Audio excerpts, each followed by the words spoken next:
বর্তমানে বাংলাদেশের ভেতরে জীবন্ত আল্লাহর ওলি হলো আমিরে জামাত ডক্টর শফিকুর রহমান, যাকে দেখলে কলিজাটা জুড়িয়ে যায়। কি সুন্দর তার মিষ্টি কথা, কি সুন্দর তার পরামর্শমূলক কথা, কি সুন্দর তার চাহনি, বাংলাদেশের কোটি মানুষের ভালোবাসা অর্জন করেছে। আমার বিশ্বাস আমিরে জামাত শুধু আমিরে জামাত থাকবে না, আগত ভবিষ্যতে তিনি বাংলাদেশের আমির হবে ইনশাআল্লাহ। আমরা চাই কি চাই না? আমাদের কত সুস্পষ্ট। এই বাংলাদেশে আমরা দেখেছি ইরশাদ শোষণ করেছে, শেখ হাসিনার আওয়ামী লীগ জুলুম করেছে, জিয়া খাল কাটে বিদায় নিয়ে চলে গেছে, স্বাধীনতার 50 বছর চলে গেছে। আমরা একটা বার দেখতে চাই আলেমেরা কোরআন দিয়ে বাংলাদেশ চালালে কেমন হয়। আমরা দেখতে চাই কি চাই না? জোরে বলেন, দেখতে চাই কি চাই না? কোরআনের বাংলাদেশ কারা কারা দেখতে চান? দুটি হাত আল্লাহকে তুলে দেখান।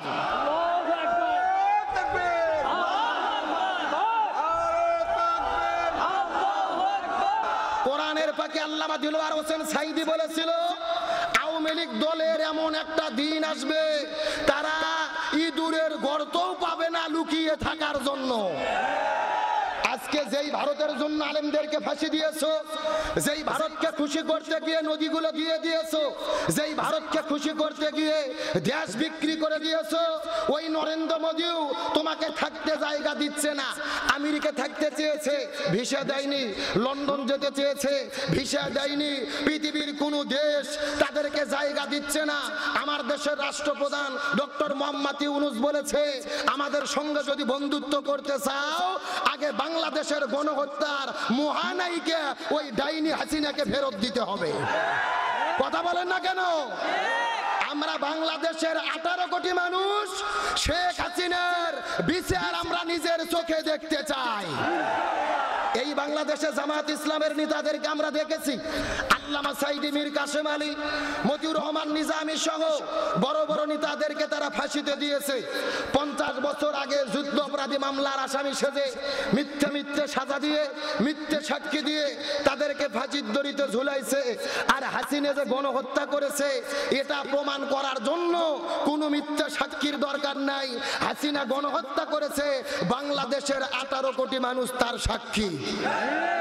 তারা তৈরি করেছে আয়না ঘর। জোরে বলেন, কি ঘর?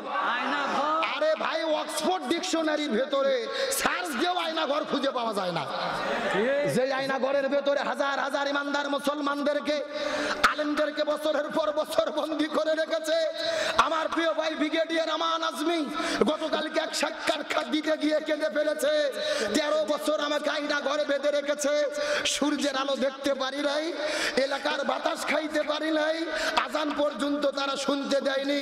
ফজরের যখন আজান হতো, আসসালাতু খায়রুম মিনান নাওম, এই কথা শোনার পরে তারা বুঝতে পারতো রাত শেষ হয়ে সকাল হলো।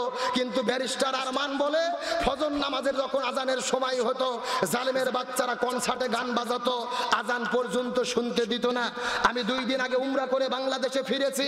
হজ উমরা করতে যারা গেছেন, কাবা ঘরের চত্বরে এমন একটা জায়গা পাশে আছে, আবু জেহেল জীবন্ত শিশুদেরকে হত্যা করত। ওই মক্কার আবু জেহেল জীবন্ত মানুষদেরকে পাথর মেরে হত্যা করে পুঁতে ফেলতো। আর বাংলাদেশের আবু জেহেল আয়না ঘরের মধ্যে আলেমদেরকে বন্দী করে রাখতো। আমরা ঢাকা আশুলিয়ার মধ্যে দেখেছি 15-20 জন ছাত্রকে হত্যা করার পরে পুলিশের ভ্যানের মধ্যে উঠানোর পরে চতুর্দিক থেকে তেল ছিটে দিয়ে আগুন দিয়ে তাদেরকে লাশগুলো পুড়ে ছাই করে দেওয়া হয়েছে। এই দৃশ্য দেখার পর আমি প্রথমে বিশ্বাস করি নাই, পরে সব মিডিয়ার মধ্যে খবর এসেছে। শুধুমাত্র ক্ষমতার সিট টিকানোর জন্য নিরপরাধ ছাত্রদেরকে গুলি করে হত্যা করে আবার আগুন দিয়ে পুড়িয়ে যারা ছাই করে দেয়, নিঃসন্দেহে আর আইএমএতে জাইলিয়াতকেও তারা হার মানাইছে। আমরা আজকে বর্তমান সরকারকে বলতে চাই, ওই প্রধানমন্ত্রী সাবেক স্বৈরাচার হাসিনাকে অনতিবিলম্বে ভারত থেকে এনে বাংলার জমিনে বিচারের কাঠগড়ায় দাঁড় করাতে হবে। কারা কারামতের পক্ষে রাজি আছেন? দুটি হাত আল্লাহকে তুলে দেখান।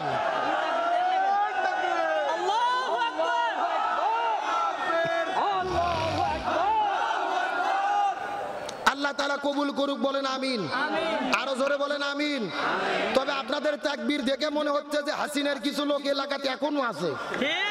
কথা বল না কে? কেরে তাকবীর দিচ্ছেন মিন মিন করে? এটা কোনো তাকবীর? দেখে মাঝখান থেকে একজন স্লোগান দেন তো দেখি।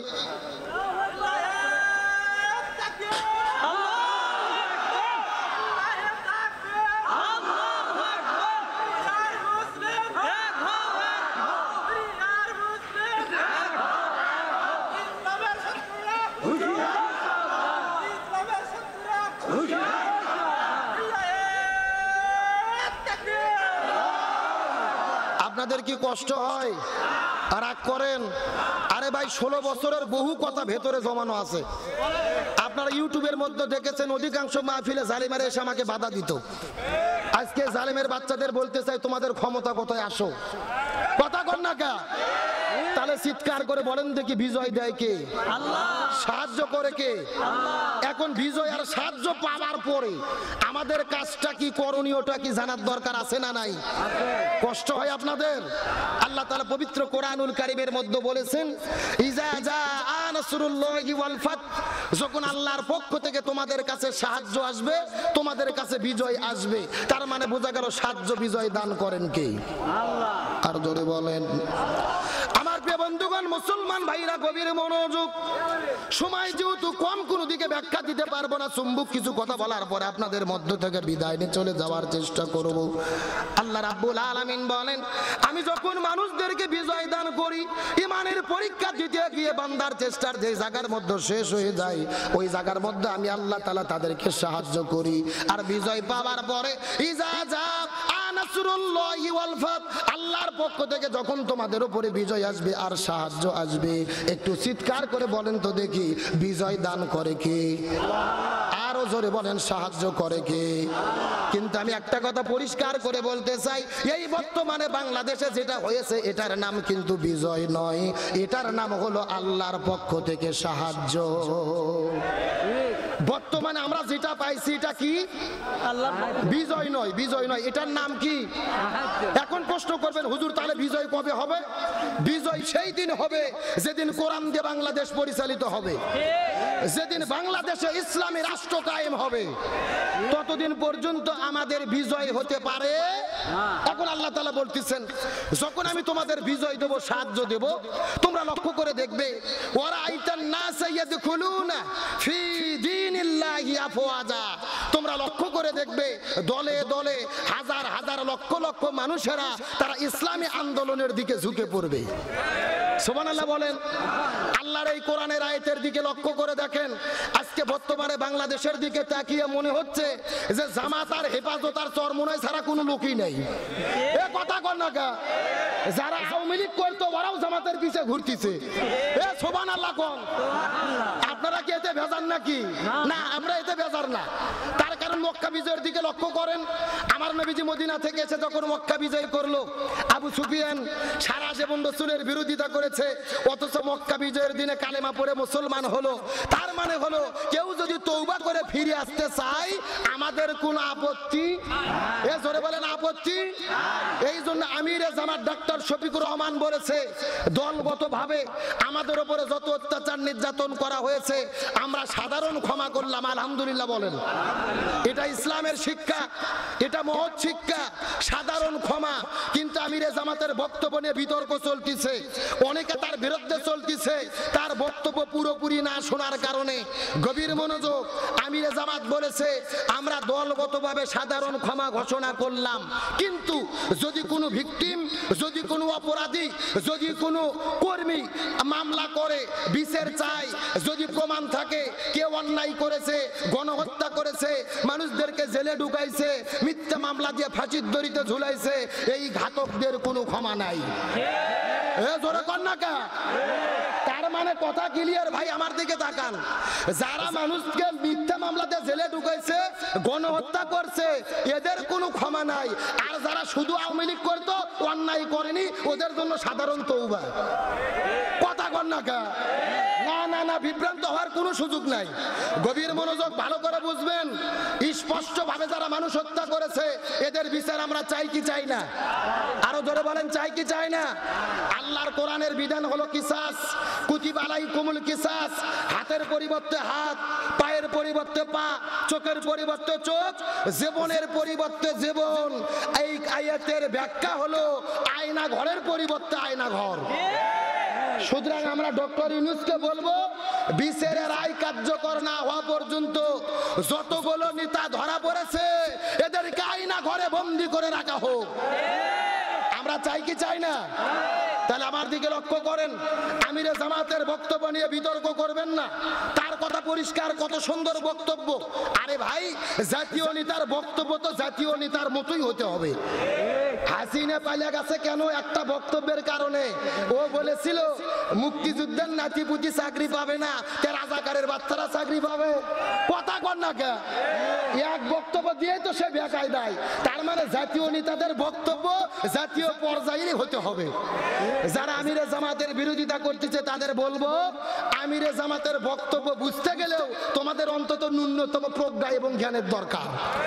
আমরা সুস্পষ্ট করে বলতে চাই, বর্তমানে বাংলাদেশের ভেতরে জীবন্ত আল্লাহর ওলি হলো আমিরে জামাত ডক্টর শফিকুর রহমান, যাকে দেখলে কলিজাটা জড়িয়ে যায়। কি সুন্দর তার মিষ্টি কথা, কি সুন্দর তার পরামর্শমূলক কথা, কি সুন্দর তার চাহনি। বাংলাদেশের কোটি মানুষের ভালোবাসা অর্জন করেছে। আমার বিশ্বাস আমিরে জামাত শুধু আমিরে জামাত থাকবে না, আগত ভবিষ্যতে তিনি বাংলাদেশের আমির হবে ইনশাআল্লাহ। আমরা চাই কি চাই না? আমাদের কথা সুস্পষ্ট। এই বাংলাদেশে আমরা দেখেছি ইরশাদ শোষণ করেছে, শেখ হাসিনার আওয়ামী লীগ জুলুম করেছে, জিয়া খাল কাটে বিদায় নিয়ে চলে গেছে, স্বাধীনতার 50 বছর চলে গেছে। আমরা একটা বার দেখতে চাই আলেমেরা কোরআন দিয়ে বাংলাদেশ চালালে কেমন হয়। আমরা দেখতে চাই কি চাই না? জোরে বলেন, দেখতে চাই কি চাই না? কোরআনের বাংলাদেশ কারা কারা দেখতে চান? দুটি হাত আল্লাহকে তুলে দেখান।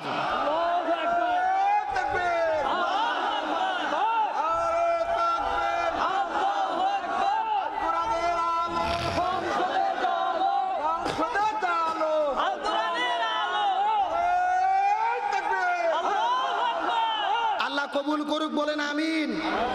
আমিরে জামাত একটা বক্তব্যের মধ্যে বলেছিল, এক জালেমকে বিদায় করে দিয়েছি আর এক জালেমকে দেখতে চাইলে। কথা কর না কে? এখন এই কথা বলার পরে কিছু দলের মধ্যে চুলকনি শুরু হয়েছে। এরা বলতেছে আমাদের জালেম কেন বললো? কে রে, তোর নাম তো বলেনি। বগুড়ার ভাষায় একটা কথা আছে, চোরের মন পুলিশ পুলিশ। কথা কর না কে? কে রে, তোরা যদি জালেম না হচ্ছে তোদের ভেতরে চুল কই কে? এ কথা কন। তার কথার ব্যাখ্যা সুস্পষ্ট, এক জালেমকে বিদায় করেছি, এমন কেউ যেন আবার ক্ষমতায় না আসে যারাও ক্ষমতা পাওয়ার পরে জুলুম করা শুরু করবে। আজকে আমার কথা পরিষ্কার, সময় যেহেতু কম আমি আপনাদেরকে সুস্পষ্ট করে বলি, বর্তমানে সরকারের যিনি প্রধান ডক্টর মোহাম্মদ ইউনূস আছে না নাই? প্রধান আবার পরে কিছু লোক ফতুয়া দিচ্ছে ইউনূস হলো সুদখুর। জোরে বলেন, কি খুর? আবার আমাদেরকে বলে হুজুর সুদখুরকে শেষ পর্যন্ত সমর্থন করলেন, ঈমানও গেল জান্নাতও গেল। ওরা এমন ভাবে ইউনূসকে সুদখুর বলতেছে, ওদের এমন একটা ভাব মনে হচ্ছে হাসিনা মধু খাইতো। এ কথা কর না কে? মানে মনে হচ্ছে হাসিনা জান্নাতের শরাব খাইতো। একটা কথা খুব ভালো করে বুঝবেন, ডক্টর মোহাম্মদ ইউনূসকে সমর্থন করা মানে সুদকে সমর্থন করা নয়। তার কারণ বাংলাদেশ স্বাধীনতা হওয়ার পর থেকে যারাই দেশ চালাইছে তারাই সুদের অর্থনীতি করেছে। ইরশাদ বলেন, বঙ্গবন্ধু বলেন, জিয়া বলেন, সবাই সুদের অর্থনীতি চালাইছে। তার মানে একটা কথা পরিষ্কার, সুদ যদি মুক্ত বাংলাদেশ গড়তে চাই কোরআনের রাষ্ট্র গঠন করতে হবে। আল্লাহর কোরআন বলেছেন, আল্লাযীনা ইম্মাক্কান্নাহুম ফিল আরদ আকামুস সালাহ ওয়া আতাউয যাকাত ওয়া আমারু বিল মারুফ ওয়া নাহাউ আনিল মুনকার। তোমরা যদি ক্ষমতা পাও মুসলমানদের কর্মসূচি 4টা। জোরে বলেন কয়টা? 1 নম্বর তারা জমিনে নামাজ বাধ্যতামূলক করবে, 2 নম্বর যাকাত ভিত্তিক অর্থনীতি করবে, 3 নম্বর খারাপ কাজ বন্ধ করবে, 4 নম্বর ভালো কাজ চালু করবে। তার মানে বোঝা গেল সুদ বন্ধ করতে চাইলে ইউনূসকে বাদ দিয়ে সুদ বন্ধ হবে না, আগে কোরআনকে সংসদে ঢুকাতে হবে। কথা বলেন না কেন? একটা কথা খুব ভালো করে বুঝবেন, লিখে দিয়েছেন আব্দুল সালাম যুক্তিবাদী, যুক্তিতে কিছু কথা বুঝাই। মনে করেন আপনাদের উজগ্রামের ভেতরে একটা মহামারী চলে এসেছে, খাওয়ার মতো কোনো খাদ্য নাই, একটা মরা গরু আছে, একটা মরা শকুর আছে। প্রাণী কয়টা? একটা মরা গরু, একটা প্রাণী হচ্ছে মরা শকুর। এখন আপনি জীবন বাঁচানোর জন্য কোনটা খাবেন? মরা গরু খাবেন না মরা শকুর খাবেন? আমার কথা কি আপনারা বুঝতেছেন? মরা গরু কেন খাবেন? তার কারণ হলো মরা গরু হলো হারাম আর মরা শকুর হলো ডবল হারাম। কথা কয় না বাঙালি রে? মানে শুকুর মরার আগেও হারাম, মরার পরেও হারাম, আর গরু মরার আগে হালাল, মরার পরে হারাম, মানে গরু হলো শুধু হারাম আর শুকুর হলো ডাবল হারাম। এখন বর্তমানে ডক্টর ইউনূস হলো হারাম আর হাসিনা খালেদা জিয়া হলো ডবল হারাম। এ কথা কর না কা? সুতরাং সাময়িক সময়ের জন্য আমরা এটাকে গ্রহণ করব ডক্টর ইউনূসকে। এর পেছনে কারণ হলো 4টা। জোরে বলেন কয়টা? আমরা 4টা কারণে ডক্টর মোহাম্মদ ইউনূসকে সমর্থন করেছি। এই 4টা কারণ কি বললে কি রাগ করবেন? প্রথম নম্বর কারণ হলো বর্তমানে বিশৃঙ্খল পরিস্থিতিকে মোকাবেলা করার জন্য ডক্টর ইউনূসের দরকার। কারণ কি? আমরা দেখেছি ছাত্র জনতা যখন বিপ্লব করেছে, এই যে স্বৈরাচার বাহিনীর দোসরেরা এরা কিন্তু বসে নেই, ভারতের র কিন্তু এরা কিন্তু বসে নেই। এরা কখনো আনসার হয়ে আসতেছে, কখনো হিন্দু হয়ে আসতেছে, কখনো হিজড়ে হয়ে আসতেছে। এ কথা কর না কা? আমরা সর্বশেষ দেখেছি ভারত পানি ছেড়ে দিয়ে বাংলাদেশকে বন্যায় তলিয়ে হাজার হাজার মানুষকে হত্যা করেছে। তার মানে ভারতকে মোকাবেলা করার জন্য বর্তমানে ডক্টর ইউনূসকে দরকার। তিনি সুস্পষ্টভাবে বক্তব্য দিয়েছে, ভারত যদি বাংলাদেশে বিশৃঙ্খলা তৈরি করে আমরাও ভারতের 7 সিস্টারকে ভালো থাকতে দেব না। আল্লাহু আকবার বলেন। তার মানে বোঝা গেল ডক্টর ইউনূসকে বাংলাদেশের একমাত্র নোবেল বিজয়ী, তাম পৃথিবীর 12 জন শক্তিধর লোকের ভেতরে 1 নম্বর ব্যক্তি, অন্যতম ব্যক্তি। 1 নম্বর সময়ের পরিস্থিতি মোকাবেলা করার জন্য ইউনূসের দরকার। 2 নম্বর কারণ কি? ইউনূসকে সমর্থন করার কারণ হলো ইউনূস হলো হাসিনার দ্বারা নির্যাতিত। আপনারা জানেন ইউনূসকে মামলা দেওয়া হয়েছিল, এমনকি শেখ হাসিনা বলেছিল ইউনূসকে পদ্মা সেতুর থেকে ঠুস করে ফেলে দাও। কথা কর না কা? তার মানে আমরা বুঝতে পেরেছি ইউনূস দিয়ে কোনো কাজ হোক আর না হোক, ইউনূস অন্তত হাসিনার পক্ষে কাজ করবে না। তাহলে 2 নম্বরে এই জন্য আমরা তাকে মেনে নিয়েছি। আর 3 নম্বর কারণ কি? 3 নম্বর কারণ হলো ডক্টর ইউনূসের বিশাল অঙ্কের টাকা রয়েছে। আমরা বাংলাদেশের লোক যদি অর্থনৈতিকভাবে সংকটে পড়ে যাই, অন্তত ইউনূসের টাকা দিয়ে আমরা 2 বছর চলতে পারবো। কথা কর না কা? আরে ভাই, পকেটের টাকা না থাকলে ঘরের বউ কথা শোনে না। এই জন্য সময়ের মোকাবেলা করার জন্য, অর্থনৈতিক স্বাবলম্বীর জন্য আমরা ইউনূসকে সমর্থন করেছি। আর 4 নম্বর কারণ হলো ইউনূসকে কেন সমর্থন করলাম? ইউনূসকে ক্ষমতা দিয়েছি আজীবনের জন্য না, কয়েকদিনের জন্য। রাষ্ট্র সংস্কার হবে, নিরপেক্ষ নির্বাচন হবে। জনগণ চাইলে বিএনপি ক্ষমতায় যাবে, জনগণ চাইলে জামাত ক্ষমতায় যাবে। কথা বলেন না কেন? তাহলে সাময়িক সময়ের জন্য দরকার আছে না নাই? আরো জোরে বলেন। আমার কথা পরিষ্কার ভালো করে বুঝবেন। এই যে যিনি স্বরাষ্ট্রমন্ত্রীর উপদেষ্টা হয়েছিল, উনি একদিন একটু ভুল বক্তব্য দিছে, পরের দিনে কিন্তু পথ আউট। তার মানে হলো ইউনূসের কোনো ক্ষমতা নাই, ক্ষমতা হলো ছাত্র জনতার। ইউনূসও যদি ইসলামের বিরুদ্ধে কাজ করে, আমাদের লাইন ছাড়া কাম করে, ছাত্র জনতা ইউনূসকেও লাল কার্ড দেখাতে বাধ্য থাকবে। আরো জোরে বলেন।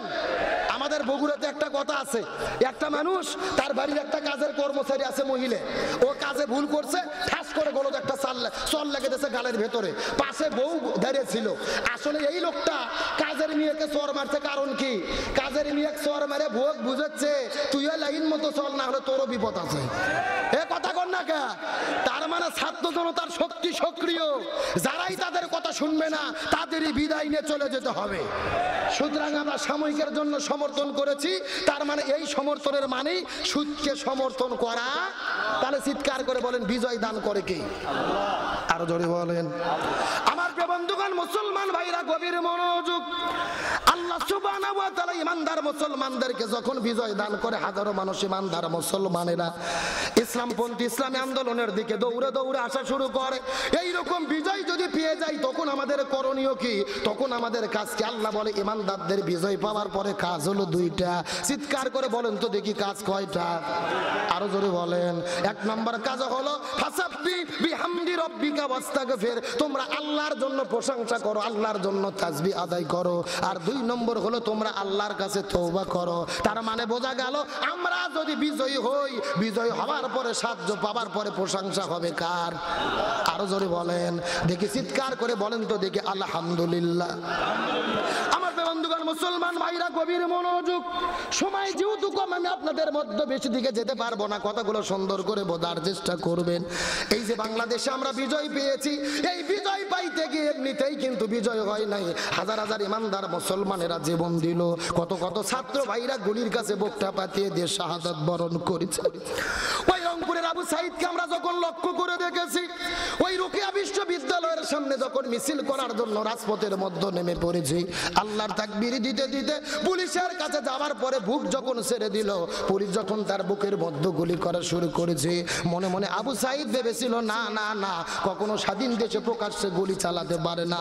প্রথম গুলি বুকে লাগার পরে বিশ্বাস করতে পারে নাই, আবার তার বুকটা ছেড়ে দিল, আবার 2 নম্বর গুলি করলো। একে একে 4টে গুলি পাওয়ার পরে, 4টে গুলি খাবার পরে আবু সাইদ যখন মাটির মধ্যে পড়ে গেল, কিছুক্ষণ পরে শহীদ হয়ে গেছে। তার বোন কান্না করে করে বলে, আমার ভাইটাকে তোমরা কেন শহীদ করে দিলে? আমার ভাই যদি মরে যায়, শহীদ হয়ে যায়, বাবার চিকিৎসা কেমনে হবে, বাবার ওষুধ কেনার টাকা কেমনে করে আমার ভাই পাঠাবে? আর মা বাবা কান্না করে করে বলে, আমার ছেলেকে চাকরি দেবে না, দেওয়ার দরকার নাই, প্রয়োজনে হাতের মধ্যে গুলি করতে, পায়ের মধ্যে গুলি করতে, বুকে কেন গুলি করলে? সন্তানকে বিদায় করে দিলে।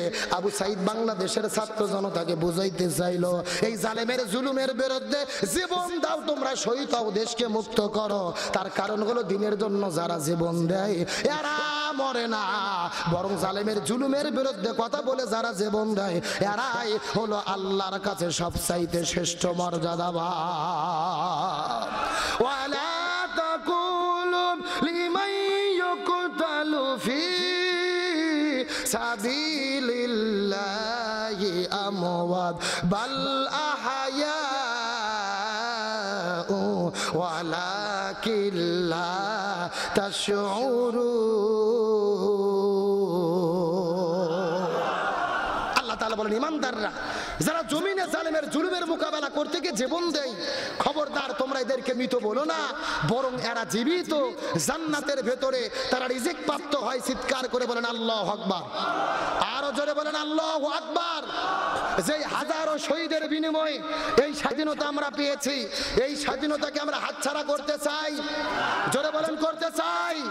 আমি আজকে বগুড়ার তৌহিদি জনতাকে বলতে চাই, এই বাংলাদেশ স্বাধীন হয়েছে, এই বাংলাদেশে আমরা যে জাতীয় সঙ্গীত বলি, এই জাতীয় সঙ্গীত হলো সম্পূর্ণ শিরিকে ভরা। কথা বলেন না কেন? এই জাতীয় সঙ্গীত লিখেছে কে? কবিগুরু রবীন্দ্রনাথ ঠাকুর। 1971 সালে দেশ স্বাধীন হলো, দেশ স্বাধীন হওয়ার 66 বছর আগে জাতীয় সঙ্গীত লেখা হয়েছে। 71 সালে দেশ স্বাধীন হয়েছে, আর 1941 সালে কবিগুরু রবীন্দ্রনাথ ঠাকুর মারা গেছে। তার মানে দেশ স্বাধীন হওয়ার 30 বছর আগে ঠাকুর মারা গেল। তাহলে দেশ স্বাধীন হওয়ার 66 বছর আগে যেই গান লেখা হয়েছে, ওই গান কখনো বাংলাদেশের জাতীয় সঙ্গীত হতে পারে না। আরো ধরে বলেন না কেন? আমরা তো দেখেছি জাতীয় সঙ্গীতের মধ্যে শিরিকে ভরা। এই গানের মধ্যে কি বলা হচ্ছে? চিরদিন তোমার আকাশ তোমার বাতাস। চিৎকার করে বলেন, আকাশ কার? বাতাস কার? আল্লাহ বলতেছেন, লিল্লাহি মা ফিস সামাওয়াতি ওয়া মা ফিল আরদ। আসমান এবং জমিনের মধ্যে যা কিছু আছে সব আমি সৃষ্টি করেছি। ও বলতেছে, ও মা গো, উনি ও মা বলে দেশকে ডাকে নাই, তিনি ও মা বলে মূলত দেবতাকে ডাকছে। কথা কর না কা? তার কারণ হিন্দুদের দেবতা হলো মা। তার মানে গানের মধ্যে শিরিকে ভরা। এমনকি এই কবি রবীন্দ্রনাথ ঠাকুর ভারতের জাতীয় কবি, ভারতের জাতীয় কবির লেখা কবিতা বাংলাদেশের জাতীয় সঙ্গীত হতে পারে না। আপনাদেরকে ইতিহাস মনে রাখতে হবে। এই কবিগুরু রবীন্দ্রনাথ ঠাকুর বাংলাদেশের বিরোধিতা করেছিল। 1905 সালে যখন বঙ্গভঙ্গ হয়, ওই বঙ্গভঙ্গের ভেতরে ব্রিটিশ তখন চিন্তা করলো হিন্দুদেরকে আলাদা এলাকা দেব, মুসলমানদের আলাদা এলাকা দেব, বাংলাদেশ আলাদা করে দেব। রবীন্দ্রনাথ ঠাকুর তখন তার বিরোধিতা করেছিল। এমনকি ইতিহাস ভুলে গেলে চলবে না। ঢাকা বিশ্ববিদ্যালয় যখন প্রতিষ্ঠিত হয়, তিনি তার বিরোধিতা করে বলেছিল, বাংলাদেশের মানুষেরা মূর্খ, এদেরকে কেন বিশ্ববিদ্যালয় দিতে হবে, কলকাতায় বিশ্ববিদ্যালয় করো। এর বিরোধিতা করেছিল। আমরা সুস্পষ্ট করে বলি, যেই কবি বাংলাদেশের বিরোধিতা করেছে, ঢাকা ভার্সিটির বিরোধিতা করেছে, এর লেখা জাতীয় সঙ্গীত হতে পারে না। সুতরাং আজকের মাহফিল থেকে আমাদের দাবি হলো, যেই সঙ্গীতে 52 ভাষা আন্দোলন নেই, যেই সঙ্গীতের ভেতরে 69 গণ অভ্যুত্থান নেই, যেই সঙ্গীতের ভেতরে 71 মুক্তিযোদ্ধার চেতনা নাই, বাংলাদেশের ভালোবাসা নাই, এমন সঙ্গীত জাতীয় সঙ্গীত হতে পারে না। আমরা বাংলাদেশ সরকারকে বলবো, আমার বাংলাদেশের জাতীয় কবি কাজী নজরুল ইসলাম কত সুন্দর তার লিখনি, যেখানেই তিনি লিখেছে ইসলামের পক্ষে লিখেছে। সুবহানাল্লাহ কোন কবি নজরুল ইসলামের এলাকাতে জাতীয় সঙ্গীত বানান।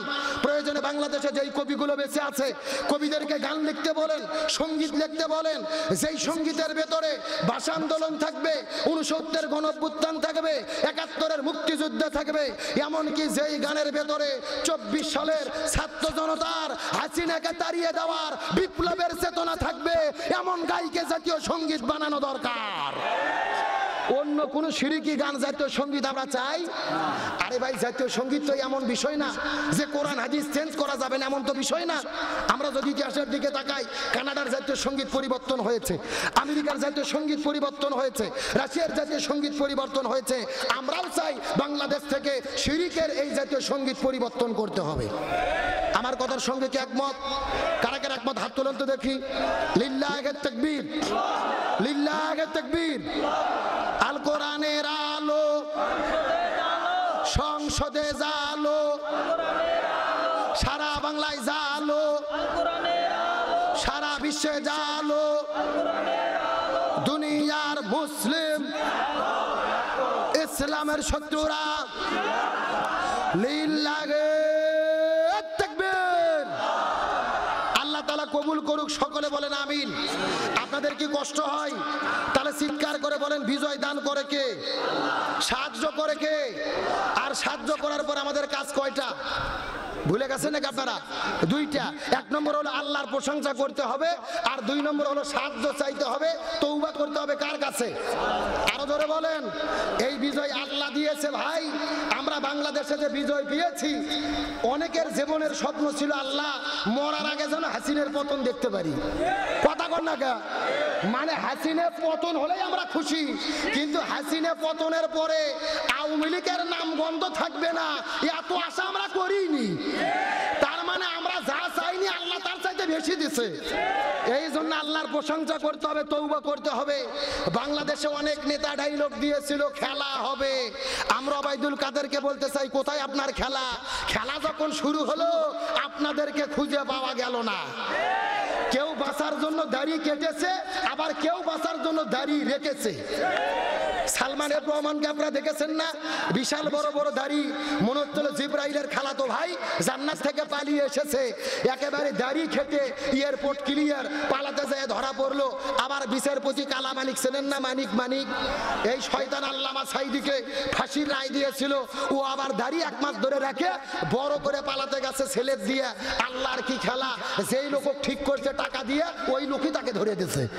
এ আল্লাহু আকবার কোন? আল্লাহ বলতেছে ওয়া মাকারু ওয়া মাকার আল্লাহ। তারাও ষড়যন্ত্র করে, আমি আল্লাহ আমিও কৌশল অবলম্বন করি। কার কৌশল বিজয়ী হবে? আরো জোরে বলেন।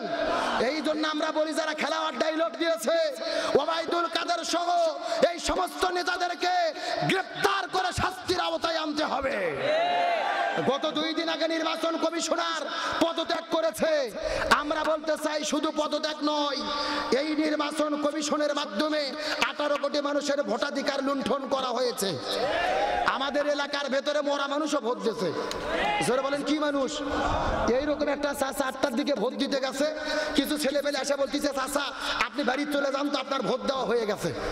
চাচা মন খারাপ করে যখন চিন্তা করে বলতেছে, কে বাবা, আমি তাহাজ্জুদ নামাজ পড়ার পরে আর ওযু নষ্ট করিনি, ফজর নামাজ পড়ছি। ফজর নামাজ পড়ার পরে মনে মনে ভাবছি ওযু নষ্ট করব না, 8টার দিকে যাইয়া এই ফজরের ওযুতে ভোট দেব। চাচা যাইয়া দেখে ফজরের ওযুতে ভোট দিতে গেছে। চাচা যাওয়ার আগে আর এক আল্লাহর ওলিরা আসে তাহাজ্জুদের নামাজ পড়ে মারিয়ে গেছে। এ কথা কর না কে? বোঝা যায়? বুঝলে বুঝ পাতা, না বুঝলে তেজ পাতা। অর্ধেক বললে বুদ্ধিমান বোঝে, পুরো বললে গাধাও বোঝে না। চাচা মন খারাপ করে কিছুক্ষণ পরে চলে যাচ্ছে। ছেলেবেলা আবার ডাক দিতে, চাচা শোনেন, বাড়ির যে কিছুক্ষণ পরে চাচিকে নিষেধ করবেন, চাচিও যেন না আসে, চাচির ভোটও দেওয়া হয়ে গেছে। সুবহানাল্লাহ কোন এ জোরকার নাউজুবিল্লাহ। তখন চাচা বলতেছে কে বাবা তোমার চাচি মরে গেছে 6 মাস আগে, আজকে কখন ভোট দিতে এসেছিল, আমাকে ডাক দিলে তবে একটু দেখা করতাম। আল্লাহু আকবার বলেন। এই রকম নির্বাচন কমিশন যে ভোট করেছে, এই নির্বাচন কমিশনকে গ্রেফতার করে ফাঁসির দড়িতে ঝুলানো দরকার।